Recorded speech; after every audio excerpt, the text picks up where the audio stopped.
Hi guys, and welcome back to another episode of Hot Air. Thank you once again for joining us on this week's episode, and also thank you for the likes and the comments and the support that you gave last week's video. Really well received. I think we got some new joiners, some new members off the back of that. Yeah, gone up quite a bit, so thanks for that, guys. I don't know whether me telling you to subscribe worked, but it must have. So yeah, thanks for that. We got quite a few more members, and obviously on the back of last week's show, really quickly, we will be going to visit some other guns clubs that are around us and doing a bit more information about them.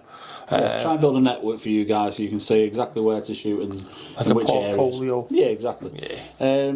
So today's episode, guys, we're going to talk about one of the oldest airgun and non-airgun rifles manufacturers, and that is BSA. For those of you that don't know, BSA stands for Birmingham Small Arms. They started in 1861, so it was a company that was formed of a group of guys that all had a similar goal, and that was making decent rifles for... the royal family, wasn't it? No, so that was earlier. So the royal family influence came in 1689. There was I think it was King William III. He'd kind of said that he wanted a group of the best gunsmiths in the town, like, to come together and start producing these rifles. So that's what happened, and that's where the concept came of BSA, which was to get the best of the best to come together and create these wonderful firearms and air rifles. And at the same time, that's where they came up with the logo, which is the 3 crossed rifles. So we can't really talk about BSA without talking about one of the first rifles that they ever produced, and that was the Lincoln Jeffries. So the Lincoln Jeffries was a top-tap loading, and we've got one here. So we'll pull this one out. And this top-tap, guys, this is been stolen by everybody, really. Once this was produced, I mean, you see it all everywhere. Webley couldn't have had half of their rifles without this top-tap load system. There's loads, like I said, Webley, there was the Relims, Dianas, yeah, there's loads that had the top-tap. And without this Lincoln Jeffries, none of those would have happened. It was a concept that they came up with, which was a top-tap, where you put your pellet in, and then obviously the underlever to... Didn't they believe back then as well that underlever was the absolute most accurate way of having a rifle as well? Yeah. Which I you know, a lot of people say the same today, because the barrel's fixed position, and then you've got the underlever, which is doing all the mechanism. It stops with the brake barrel. Anyone, anti-bear traps aside, anyone who's ever flicked it by mistake and made that, if anyone's done it, they know what I'm talking about. But where the single the barrels come up, yeah, flips back up, and then you've got a banana barrel. So this was seen as, you know, because it was taking that out of the equation, this was seen as one of the safest ways of doing it. And by creating a fixed barrel, you're never going to have any difference in aim. Yeah. Yeah, so this one isn't one of the shops, it doesn't belong to us, it belongs to another YouTuber, a really good friend of the shop's. His name's Paul. His YouTube channel is Field Sports Cymru. So for those of you that are interested in older stuff, and also Paul does a lot of, like, he'll go out and actually do field videos, so he'll go out and go hunting in the morning. So there's loads of videos, loads of good content, so please go and check him out. He's a decent lad, and he's got a really good channel.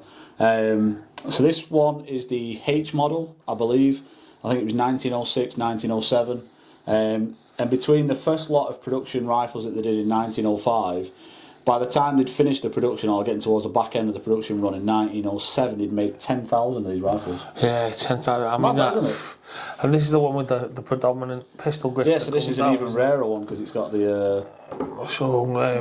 yeah, I mean, to think they manufactured 10,000 of these, I mean, I guess Webley were doing the kind of...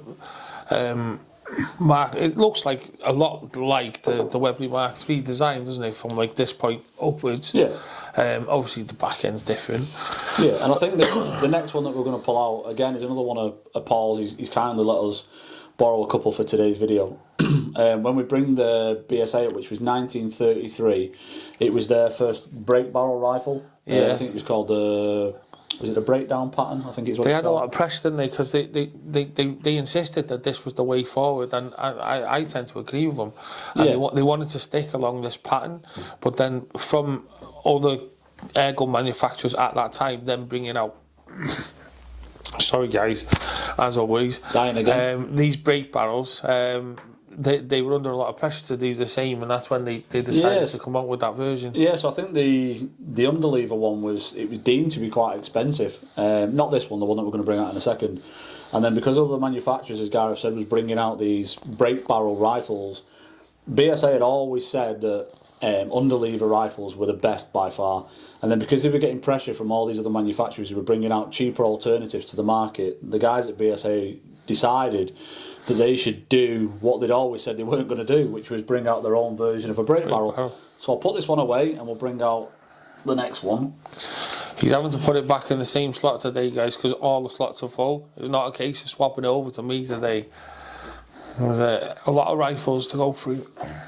Yeah. So this one, guys, is a very rare 1933, I believe.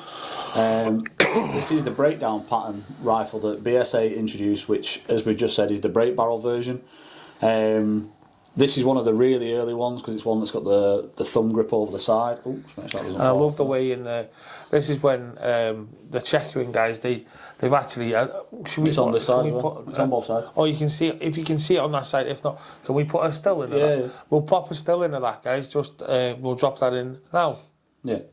And then that actually says BSA. It looks fantastic, you know. Yeah. And also a testament to Paul, the fact that he's kept the rifles as well as he has. I mean, these are, for a rifle that's over 100-year-old, it's scary, incredible, isn't it? Like when you hold it, they're so well made. Like the fact that they've lasted as long as they have is incredible. So that's BSA's first brake barrel rifle. We felt it was important to show this one because obviously there were others that followed on from that further on down the line. It's you can see the bare bones of it, guys, can't you? You know, this is your chamber.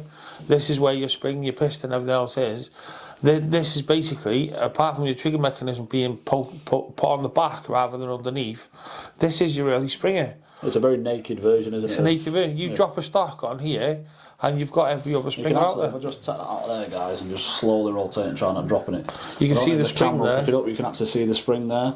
It's like Gareth said, if you imagine the stock normally would hide most of this, whereas that, like I say, it's a naked version of what was to come.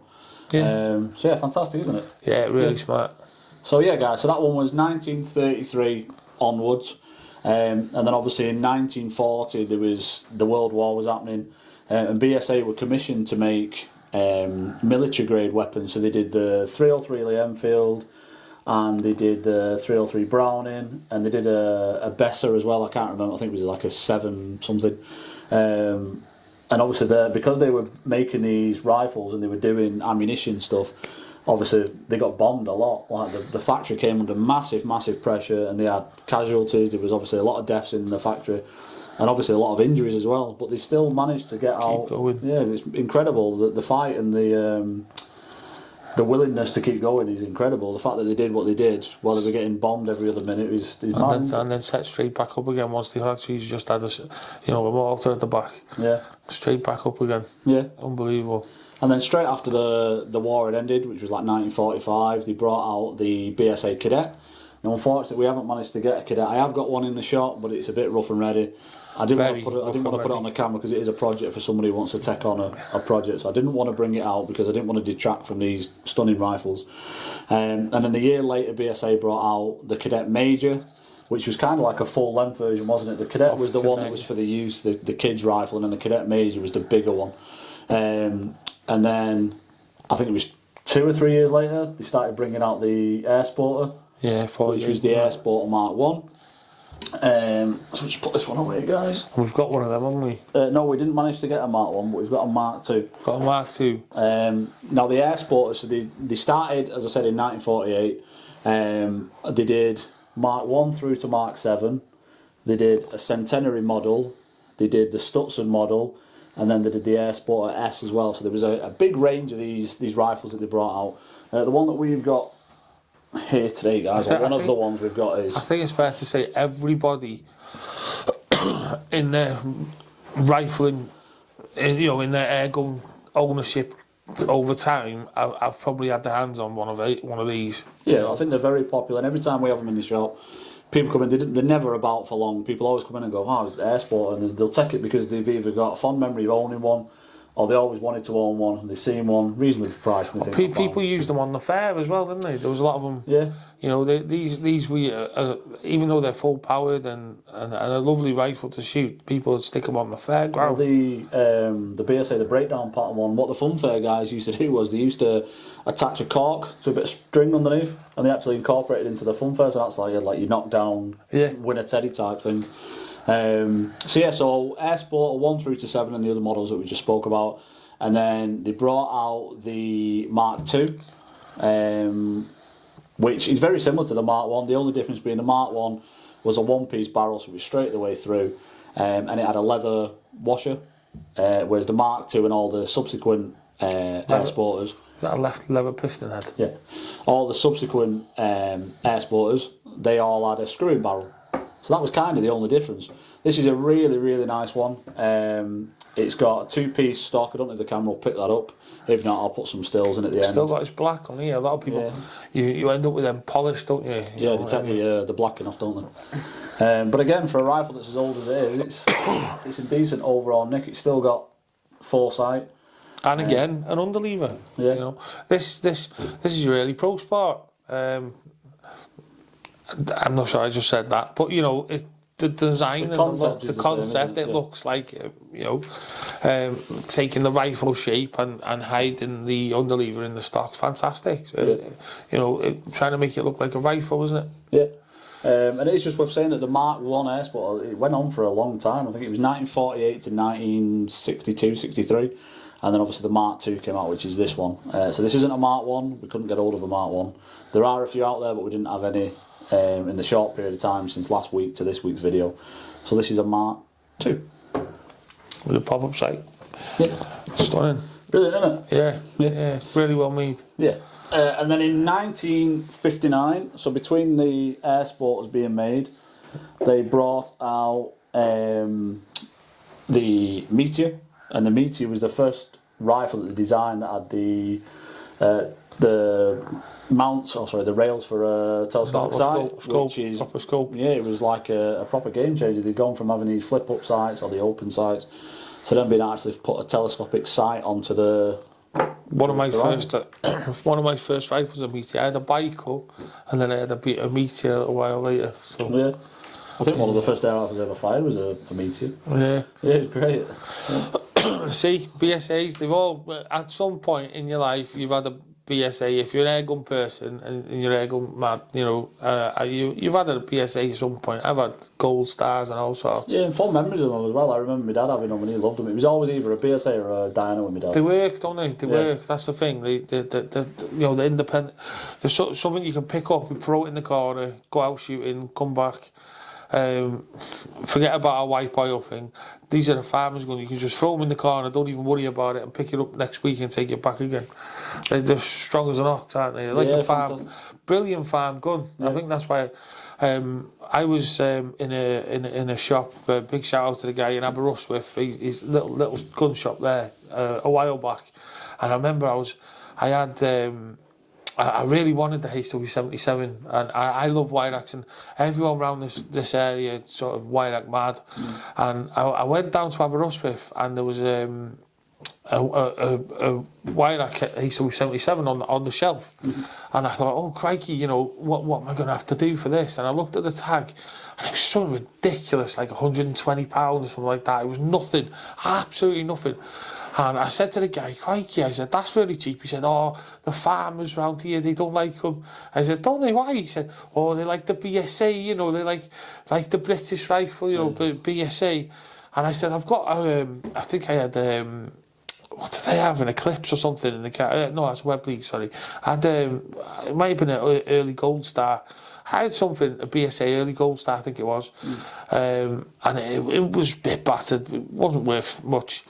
And I went in the shop and done him a straight swap. Yeah. And I came out of there dancing. Honestly, I was like 77 for an early goals. I was over the moon, you know.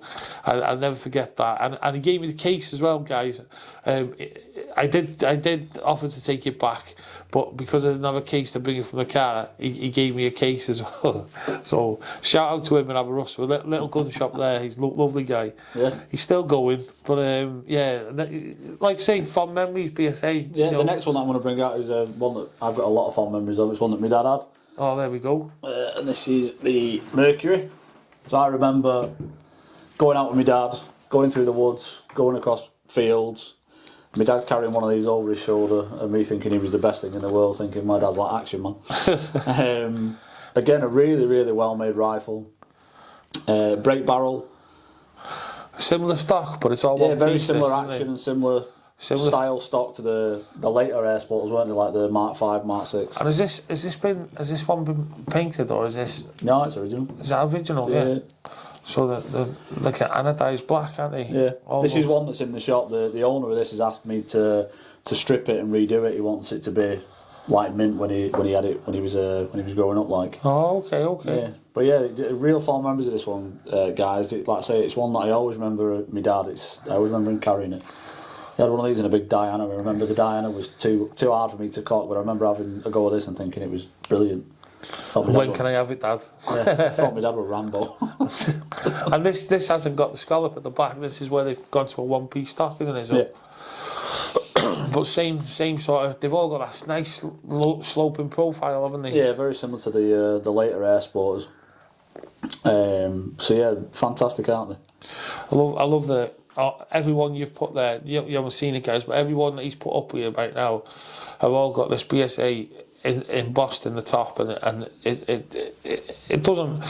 You don't get that these days. You just get a bit of print on the side, wide rack, laser printed in 30 seconds. But I don't know. It's nice, them touches on the older guns. I think we had an air sporter, and I think it was a Mark 5 or a Mark 6 last week. Sold it to a chap, and that had like gold inlay.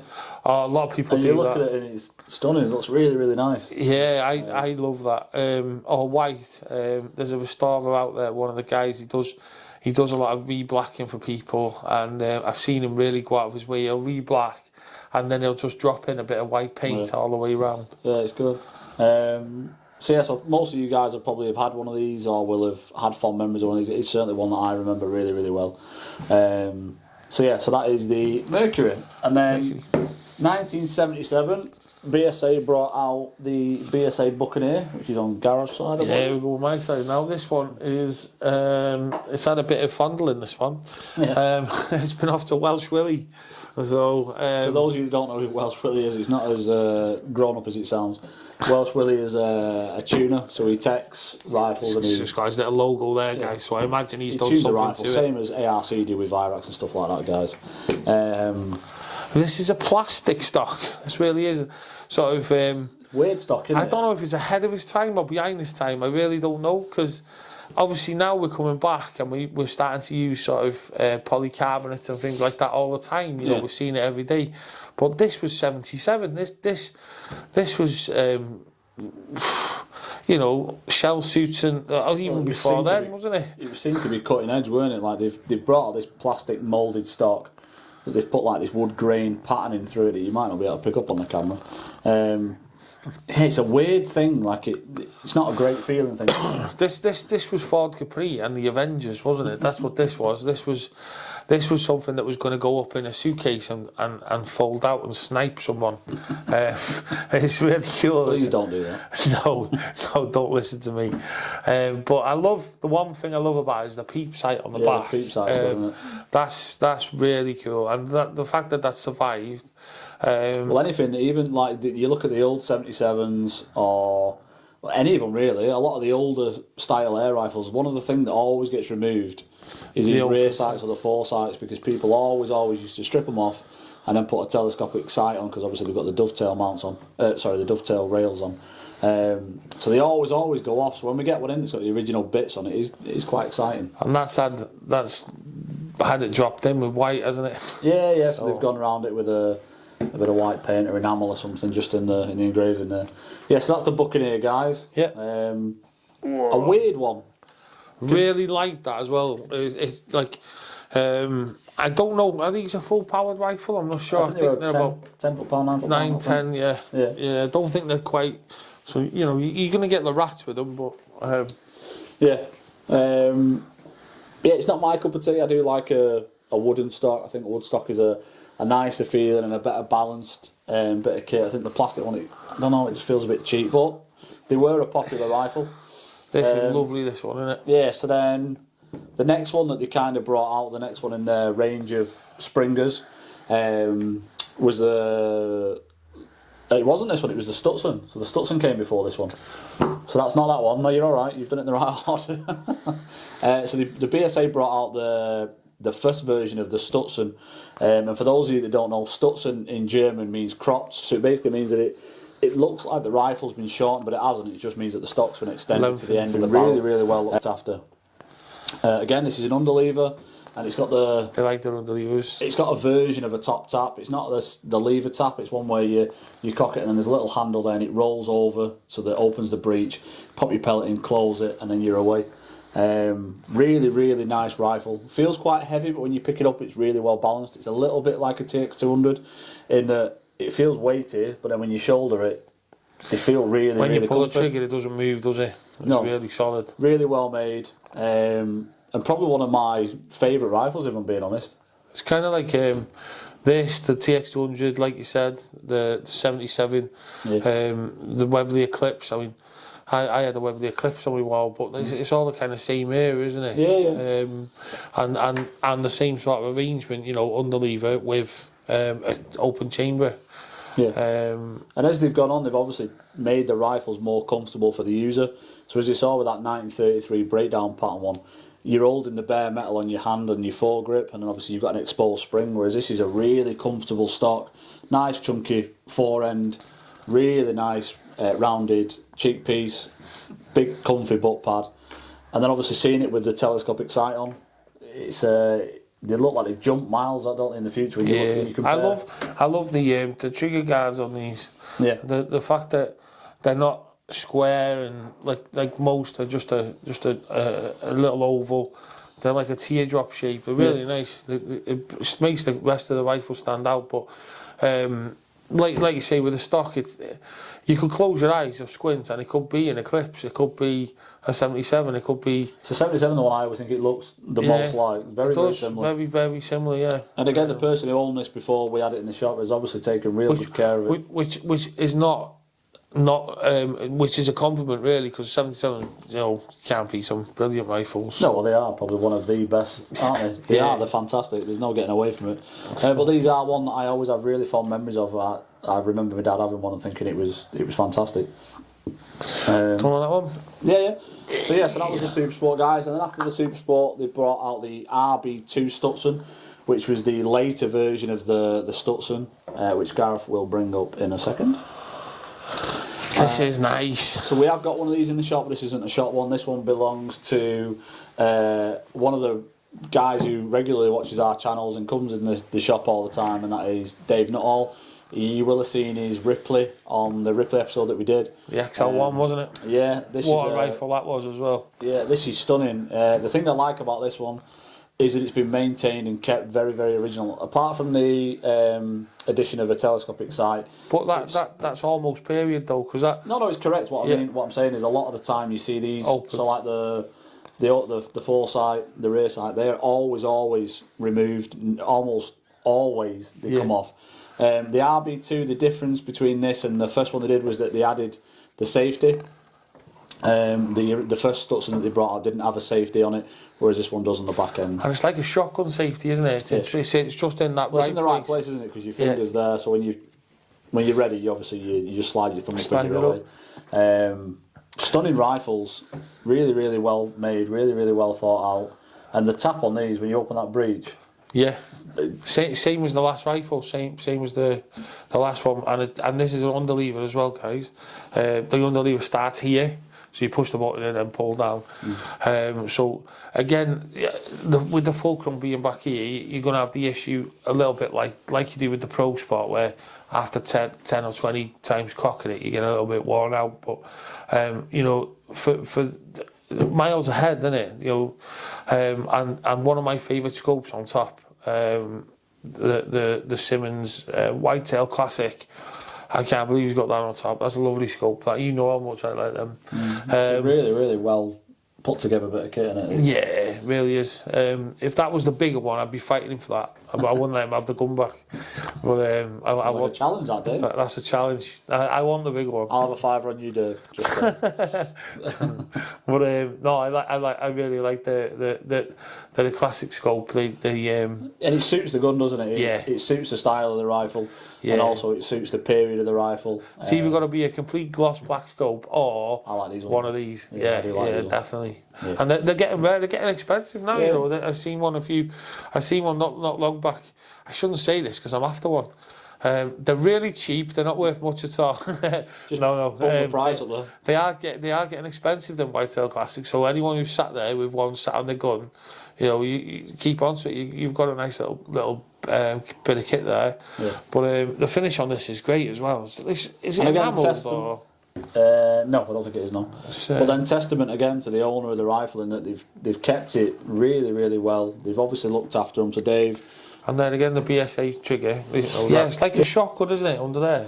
Very unique shape. One that you only tend to see with BSAs. But like Gareth said, a lot of the shotguns, especially the old English side-by-sides, have like a very similar teardrop shape. And then they've used the safety catch in the same area, so you know maybe they are coming at it from that angle because they do a lot of shotguns, don't they? Yeah, well they did. They don't anymore. Yeah, don't know, but yeah, did. Yeah, so, but all right. That one, yeah. Brilliant. That one's quite heavy. Yeah. So before Gareth gets the last one out, obviously for you guys that are into your BSAs, you probably know this, but for those of you that maybe new to BSA, I don't know a lot about them. It was around 1986, 1987. BSA was bought out by Gammo. Gammo, a well-known manufacturer of air rifles and other bits and pieces. So they obviously came in and they had an influence in what BSA was doing. And then in, I think it was 1996, they brought out their first PCP air rifle, which was the BSA Super 10. Yes, and they are. I mean, this was kind of to combat the Rapid, I think, wasn't it? Very similar, aren't they? Yeah. In the same sort of wheelhouse as a Rapid, in that the removable front cylinder. Oh. I think that's their version of a Vortex silencer, isn't it? I don't think it might be a Vortex, but not a Vortex, an Evolution. Sorry, It might be an Evolution, but I think BSA did do their own version as well. They're both not very good, but you know they done their trick back in the day. But compared to silencers these days, and it's interesting, isn't it, when you look at like the earlier one, the Lincoln Jeffries and the breakdown pattern version, then you start looking at the early Springers that they did, and then the fact that they came out and said, you know what, we want to get into the world of PCPs, and they come out, so many steps and so many. And they got rid of the teardrop. Yeah. There we go, straight away, square. Yeah, which is a shame because I do like that shape. But a lot of people love these. I know a friend of mine who's watching. He'll be definitely watching soon. He absolutely swears by them, and people modify them as well. They can do a lot with these. Yeah, and every time we have one in the shop, we've had a few over the last couple of months. We had one that was like a camel print stock, like a real tree, and that wasn't in the shop long at all. Put it up on Gun Trade, and it was gone in a couple of hours. So first PCP that they brought out on 10 shot, obviously. Magazine fed, and obviously it was the removable bottle. And again, a massive piece of innovation in terms of where they started to where they are now. Yeah. And obviously they've gone on. We're not going to get in. This was just about the history, really, guys. So we're not going to sit here bringing out gold stars and everything else. And we've got one of them. I don't like them, but we've got one of them Union Jack ones over there. We're not going to get involved and bring all the different ones out, but we just wanted to give you an idea. You know, this is where it came from. Yeah. Because we have said a future episode, haven't we? We will concentrate on one or two just to do like a more in-depth, like a deep dive into that specific model. But we just thought we'd go through the history of BSA, talk about the various models that they've had out, because obviously they've been going for such a long time. Yeah. And also it's good for you guys to see the stuff that you might not ever get to see otherwise. It's a huge manufacturer as well, and it's like, obviously in the past we've been concentrating on the small guys and geniuses in the sheds and everything else, and we haven't really acknowledged the sort of the bigger people out there and the bigger gun companies because we wanted to give credit to these small guys and what they've done. But it's hard, and obviously with it being the Birmingham Small Arms Company, you know, it's a British company, so we wanted to and also multifaceted, weren't it? Because they've obviously done motorbikes, they've done all sorts. Over the years, they've had kind of fingers in pies, and they've done all sorts. There's all sorts of things. BSA, I'm sure they've. I think I once saw a potato peeler that was made by BSA once. They've done all kinds of things over the years. But they've certainly dipped into lots of markets, haven't they? Nothing like diversification. but no, we wanted to show you this, and as well, just to briefly, sorry to cut aside this, but we will be, just to let everyone know, we will be doing a Fearbin soon, because I think that's an important one that we want to do as well, isn't it? Yeah, definitely. But we want to do it justice, and we've got some Fearbin, we've got a couple in the shop right now, but they're not amazing, and we want to try and get a range of them so that we can do sort of same similar to what we've done here, but for the Fearbins. So once we've collected them, we'll definitely do it, guys. But I think the good thing with the Fearbin is because there's not as many models, the range isn't as big or as vast as the BSA ones is, so we can spend more time looking at each specific model as opposed to saying over the last 100 odd years there's been X amount of rifles, and we haven't listed all the BSA ones by any manner of mean. And we'll be talking about the gas ram and stuff like that. So you know, innovations. So we will do that, because I know every time we put one of these videos out, there's a couple of people that say, "When are you doing a Fearbin one? When are you doing a Fearbin one?" There will be someone watching this who's phoned the shop a couple of times, and unfortunately I've missed you both times you've phoned. You have left a voicemail asking, pleading for us to do a Fearbin video, so we will absolutely do one. You have my word, we will do one. But for today, we wanted to talk about BSAs. I hope we've done it some justice in talking about the models that they've had and the history that obviously goes along with BSA. They are a fantastic manufacturer of rifles. Still great to this day, even though they're not BSA as they once were. They're owned, like I said, by Gammo.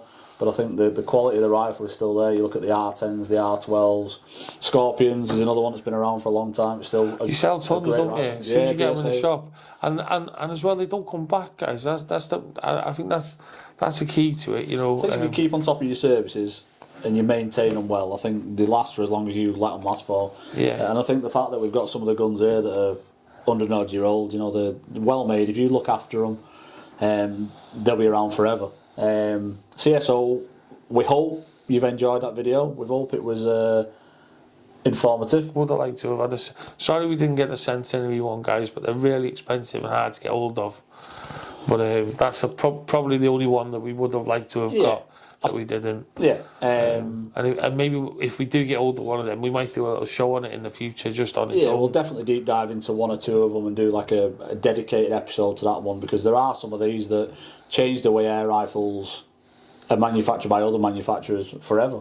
Some of the things that they did and the innovations that they put forward have changed the way in which air rifles were made. So they are definitely worth looking at individually. But for today, guys, that's it. We hope you have a very, very Merry Christmas, and we will see you next week. We are going to film in between Christmas and New Year. And thank you to the guys for letting us, the couple that have been led by so Paul, Phil Sports Cymru, thank you. And also Dave Nuttall for lending us a Stutson. Really appreciate that, guys. The Mark II. So cheers for that. Please like, subscribe, leave as many comments as you want. And we'll see you next week. See you next week, guys. Take care. Merry Christmas. Merry Christmas.